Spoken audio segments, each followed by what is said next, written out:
महादेव। बड़ी मछली अब भी घेरे में नहीं है, जो छोटी मछलियां आई वो आई और चली गई। भिलाई दुर्ग के शिक्षाधानी हुआ करता था, लेकिन जब से ये कारोबार चल रहा है सट्टाधानी हो गया है। 1700 करोड़ का कुछ मामला आया, बुर्ज खलीफा का नाम आया, क्या है थोड़ा सा डिटेल में आप बताएंगे? 2019 से सट्टा चालू हुआ है, करीब 20,000 करोड़ का है। अभी नॉर्मल से 1700 अटैच हुआ है। और उस समय दौर था डॉक्टर अभिषेक पल्लव का, जो एसपी हुआ करते थे। उसके बाद उनका भी नाम किसी किसी चीज में आया है। जो जो जानकारी उसको मिलती जा रही है, उस टाइप के विभाग कार्रवाई करते जा। बुर्ज खलीफा में अगर लेना मतलब अपने आप में बहुत बड़ा बात है। तो विडंबना ये है कि जो ऑनलाइन सट्टा जिसका विरोध पुलिस करती है, वो अब इंस्टाग्राम में और बाकी जगहों पर उसके ऐड चल रहे हैं। ऐड चल रहा है। महादेव सिर्फ नाम ही काफी है, इसका जिक्र आते ही समझ में आ जाता है कि किस बारे में बात करने वाले हैं। लेकिन महादेव सट्टा ऑनलाइन ऐप, बहुत सारी कॉन्फ्रेंस हुए, बहुत सारी परिचर्चा हुई, चर्चा हुई, लेकिन हल आया कुछ नहीं, हाथ आया कुछ नहीं। बहुत कुछ आया लेकिन उतना नहीं आया जितना आना था। बड़ी मछलियां अब भी घेरे में नहीं आई, जो छोटी मछलियां आई वो आई और चली गई। बहुत सारी चीज़ें हैं, अभी भी घुमावदार मोड़ पे हैं। लेकिन एक अपडेट आता है और दुबई का नाम आता है, सौरभ चंद्राकर का नाम आता है, छत्तीसगढ़ के भिलाई का नाम आता है। तो बहुत सारी चीज़ें अपने आप में सामने आ जाती हैं। ऐसे में 1700 करोड़ का कुछ मामला आया, बुर्ज खलीफा का नाम आया, क्या है थोड़ा सा डिटेल में आप बताएंगे? हमारे साथ सबसे पहले तो मैं रिवाज है, चूँकि जो हमारे समक्ष बैठे हुए हैं उनसे रूबरू कराने का, तो जयम तांडी जी हैं, हरिभूमि के वरिष्ठ पत्रकार हैं और क्राइम की खबरों को लेकर के बहुत समय से पत्रकारिता करते रहे हैं। बहुत अच्छा इनका नॉलेज रहा है। क्या कुछ अभी निकल के आया है, क्या नोटिस है, क्या लुकआउट है? पहले गिरफ्तारी की बात होती है, फिर हाथ कुछ नहीं आता है, थोड़ा सा स्पष्ट करेंगे। महादेव सट्टा नाम से प्रतीत होता है, एक तरफ इधर ईडी 1700 करोड़ संपत्ति को अटैच किया है। ये जो जब 2019 से सट्टा चालू हुआ है, करीब 20,000 करोड़ का है। अभी नॉर्मल से 1700 अटैच हुआ है। इसमें ईडी, ईओडब्ल्यू, सीबीआई, एसीबी सब अपने अपने स्तर पे काम करते हैं। उसका रिजल्ट आपके सामने है। अभी विदेशी संपत्तियां, और भिलाई दुर्ग सहित देश भर में कितनी संपत्तियां किसी को पता नहीं। धीरे धीरे करके विभाग अपने तरीके से पूरा एविडेंस इकट्ठा कर रहा है। इकट्ठा करने के बाद हर जगह दबिश देके पूरे मामले को उजागर कर रहे हैं। अब तक इस पूरे मामले में विभागों ने, वो चाहे पुलिस विभाग हो, ईडी हो, ईओडब्ल्यू हो, एसीबी हो, कम से कम 400 से अधिक गुर्गे को पकड़ा है। पकड़ के उनसे पूछताछ की, उसमें कई पुलिस वाले भी थे प्रदेश भर के। और अभी अचानक से 1700 करोड़ मतलब अंदर ही अंदर इन्वेस्टिगेशन चल रहा, तभी जाके ये विभाग को सफलता मिली है। आने वाले समय में और भी कई बड़े खुलासे हो सकते हैं। खासकर भिलाई दुर्ग के शिक्षाधानी हुआ करता था, लेकिन जब से ये कारोबार चल रहा है सट्टाधानी हो गया है।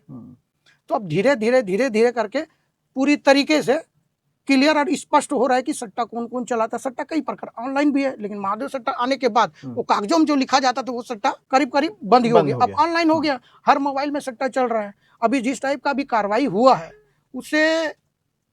उसके जो करीबी गुर्गे जो यहाँ पर से अटैच में, कई लोग फोन से बात करते पता नहीं चल पाता, लेकिन इसके खुलासा आने वाले जो समय में और भी जो अभी वर्तमान में हिरासत में उनसे पूछताछ किया जा रहा है, उससे बड़ा खुलासा होगा और कई और संपत्तियां अटैच हो सकती है। क्या कई बड़े नाम भी आएंगे? हाँ, बड़े नाम, वो नेता हो, पुलिस हो, या फिर हाँ कोई भी। इसमें बिचौलिए बहुत सारे हैं। दूसरी बिचौलिए, हाँ, पैसा लेन देन हेर फेर करने वाले बिचौलिए बहुत थे इसमें। पैसा ट्रांसफर होता है खाते टू खाते, कॉर्पोरेट अकाउंट। पुलिस भी देखते हैं, म्यूल अकाउंट को पकड़ती है। और म्यूल अकाउंट पकड़ती है तो किराया देते हैं। एक खाते का लगभग 15,000, 20,000। जो बेचारे को जानकारी नहीं रहता वो 2,000 में खाता देते हैं, बाद में पता चल जाता है। दुर्ग में बहुत सारे बैंकों पर इस तरह के छापे पड़े थे, जिसमें ये सामने आया था कि करीब 15 से 17 परिवार जिन्होंने अपना अकाउंट दे रखा था, उनको पता भी नहीं था कि उसका मिसयूज हो रहा है। हाँ, उनके खिलाफ भी अभी हाल ही में मोहनगर का मामला था, कार्रवाई हुआ है। और कम से कम 1 दर्जन ऐसे बैंक है जिसकी इन्वेस्टिगेशन पुलिस कर रही है। और अभी इन्वेस्टिगेशन में आधे से ज्यादा लोगों पर कार्रवाई भी हुआ। जो किराए में चलाते थे खाता, उनके खिलाफ कार्रवाई हुआ। उसमें कई लोगों का विदेशी कनेक्शन भी बात सामने आए। हालांकि अभी वो पुख्ता नहीं हुआ, इन्वेस्टिगेशन चल रहा है। आने वाले समय में वो स्पष्ट होगा। आपने कहा कि शिक्षाधानी सट्टाधानी बन गई है ना, और इतना जोरों पर चलने लगा कि मतलब आधे से ज्यादा लड़के जो थे बाहर जाते हैं। उसके बाद कहीं कहीं जब कार्रवाई हो रही थी जिस समय, और उस समय दौर था डॉक्टर अभिषेक पल्लव का, जो एसपी हुआ करते थे। उसके बाद उनका भी नाम किसी किसी चीज में आया है, हालांकि वो क्लियरली हम उसको नहीं बोल सकते क्योंकि अब तक उसमें कागजी बहुत सारी जांच बाकी है। लेकिन उस दौरान बहुत सारे ऐसे कॉन्फ्रेंस हुए थे जिसमें ऐसे ऐसे लोग पकड़ में आए थे जो कि दुबई जा चुके थे, सौरभ चंद्राकर से मिल चुके थे और मिल करके वापस आए थे। अभी भी कुछ लोग हैं जो शहर में घूम रहे हैं। क्या लगता है कि अभी ऑनलाइन सट्टा बिल्कुल बंद है? नहीं, ऑनलाइन सट्टा तो नहीं बोल सकते बंद है, क्योंकि ऑलरेडी सभी के मोबाइल में चेक करोगे तो उसमें तो ऑलरेडी एड आ रहा है, चल रहा है। लेकिन भिलाई दुर्ग में 25% है। तो विडंबना ये है कि जो ऑनलाइन सट्टा जिसका विरोध पुलिस करती है वो अब इंस्टाग्राम में और बाकी जगहों पर उसके ऐड चल रहे हैं। ऐड चल रहा है, हाँ। वही बताया ना आपको, 25% अभी है। यहाँ पर क्या होता है कि बाहर चला रहे हैं, ऑनलाइन सट्टा बाहर चला रहे हैं। यहाँ अभी जो चल रहा है भिलाई दुर्ग, म्यूल अकाउंट का बड़ा खेल चल रहा है। कोई सब्जी वाला से ले लिए, उसको जानकारी है नहीं, उसको पता ही नहीं है, अकाउंट दे दे। एक आम आदमी जाता है बैंक में, तो बैंक में जाता है और खाता खुलाने के लिए तो वहाँ के मैनेजर से लेके कर्मचारी बैंक का इतना ज्यादा दस्तावेज का डिमांड कर देते हैं, वो बेचारा खाता नहीं खोल पाता। हाँ, बिल्कुल। कहीं ना कहीं जो बैंक है शहर में, उनकी सेटिंग रहती है सट्टे वालों से, तभी आसानी से खाता खुल जाता है और उसमें ट्रांजैक्शन होता है। और ट्रांजैक्शन भी ऐसे कि लंबी रकम जो होती है ट्रांजैक्शन तुरंत फ्रीज हो जाता है। फ्रीज होने के बाद तब पता चलता है कि ये मामला ऐसे था, तब पुलिस कार्रवाई करती, पहले पता नहीं चलता। तो मेरे हिसाब से क्या बैंक वालों पर भी पुलिस को और अन्य विभागों को कार्रवाई करनी चाहिए, थोड़ा सख्ती बरतना चाहिए, तब भिलाई दुर्ग में इस टाइप का जो कारोबार पर अंकुश अपन लगा सकते हैं, नहीं तो लगातार चलते रहे। संपत्ति कुर्क करने की भी बात सामने आ रही थी सौरभ चंद्राकर के। इतनी महंगी शादी, एक भिलाई का लड़का दुबई जाता है, अपना प्रोग्राम शुरू करता है,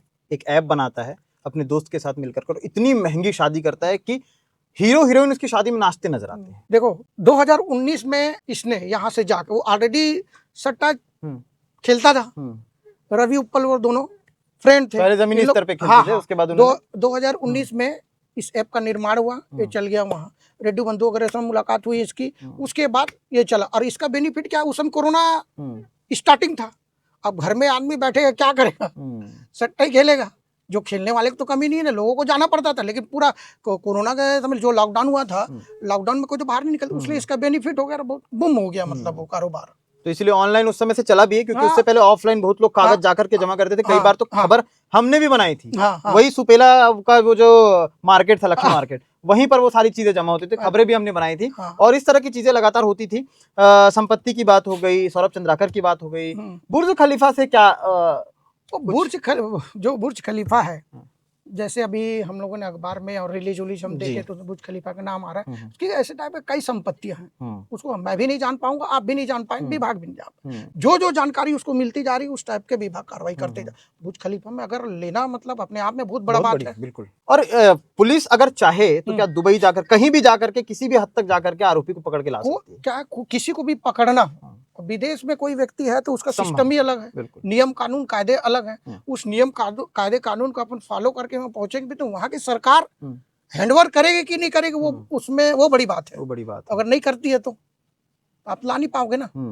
भारत देश में कुछ भी होता है तो अपन कर सकते, लेकिन वो तो विदेश, वहाँ की नागरिकता भी है, नागरिकता वाली बात है, तो इसलिए। लेकिन अभी जिस टाइप से अभी कार्रवाई हो रहा है उससे यह है कि आने वाले दिनों में मुश्किलें सौरभ चंद्राकर, रवि उपल समेत अन्य लोगों की बढ़ सकती है, और बहुत ही जल्द ही ऐसा कुछ सुनने को मिलेगा, बड़ा खुलासा हो सकता है, क्योंकि 1700 करोड़ की संपत्ति को अटैच करना मतलब अपने आप में बड़ा बात और बड़ी सफलता, क्योंकि काफी समय से बहुत बड़ा गैप था कि कोई खबर नहीं आ रही थी, कोई खबर नहीं, किसी भी तरह की कोई बातचीत नहीं होती थी। मैंने आपको बताया ना, अंडरग्राउंड विभाग जो इन्वेस्टिगेशन कर रही है वो धीरे धीरे धीरे धीरे धीरे धीरे करके पूरी जांच कर रही थी। अचानक ब्लास्ट हुआ, लोगों को समझ आया, अब लोग समझ रहे हैं कि अंदर अंदर ही अंदर जांच चल रहा है। जांच कंप्लीट होने के बाद रिजल्ट आता है, तो वो ये है टीम ने बड़ा चीज किया है, अपने आप में बड़ा बात है, संपत्ति अटैच करना मतलब अपने आप में, और देश भर में कई संपत्तियां हैं ऐसा बताया जा रहा है। तो अब देखना ये होगा कि कब असली जो जिस व्हेल मछली की बात होती है वो पकड़ में आते हैं, कब महादेव सट्टा के जो मेन